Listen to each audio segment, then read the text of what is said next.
You are probably aware that Frank Lloyd Wright is synonymous with the Prairie School of Architecture that emerged out of the Midwest between about 1900 and 1929. Inspired by the broad horizons of the prairie, it is characterized by long horizontal lines, windows arranged in groups, and generous roof overhangs. Frank Lloyd Wright is the best known and most prolific of the Prairie School architects, but the movement involved many others. I'm Michael Knorr. This episode of Architecture Minute looks at architects associated with the Prairie School. Purcell and Elmslie from Minneapolis were highly sought after Prairie School experts.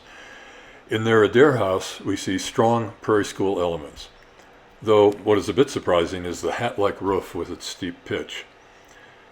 The Cutts house by Purcell and Elmslie demonstrates their understanding of the Prairie School architectural grammar, and this little town hall in Wisconsin demonstrates the deep well of originality that is possible in the vernacular. I'm a big admirer of Marion Mahony. She apprenticed as a drafter and illustrator under Frank Lloyd Wright, but she quickly advanced in the Wright studio. When the boss was tied up with bigger things, Marion Mahony was charged with channeling Wright. The Amberg house is attributed to both Wright and Mahony. It is difficult to separate her work from Wright's, but much of what came out of Wright's studio during this period should properly be credited to Mahony. Attribution became even more difficult when she married this guy, Walter Burley Griffin. Their marriage was a collaborative partnership. But we have to pause for a moment to appreciate his name. What do we think about a Burley Griffin named Walter?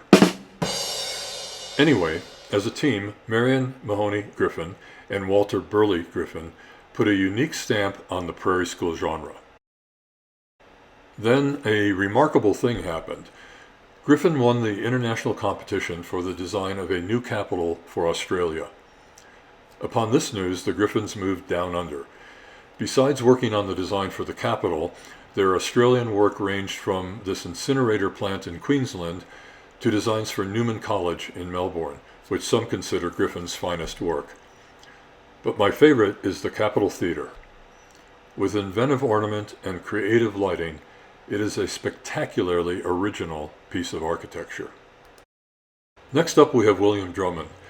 His design for the first Congregational church in Chicago looks very much like Wright's better-known Unity Temple.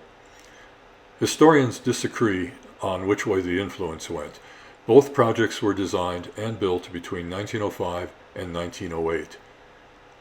And this office building by Drummond draws upon similar themes. George Maher was an architect who worked in Chicago's fashionable North Shore. His version of Prairie School architecture has serious gravitas. His designs have weight and are firmly anchored to the earth. There are many other Prairie School architects we could talk about. I'll close with one from my hometown, Milwaukee. Russell Barr Williamson was so adept at the style, his work is often mistaken for Wright's. Here are two examples found on Milwaukee's Upper East Side.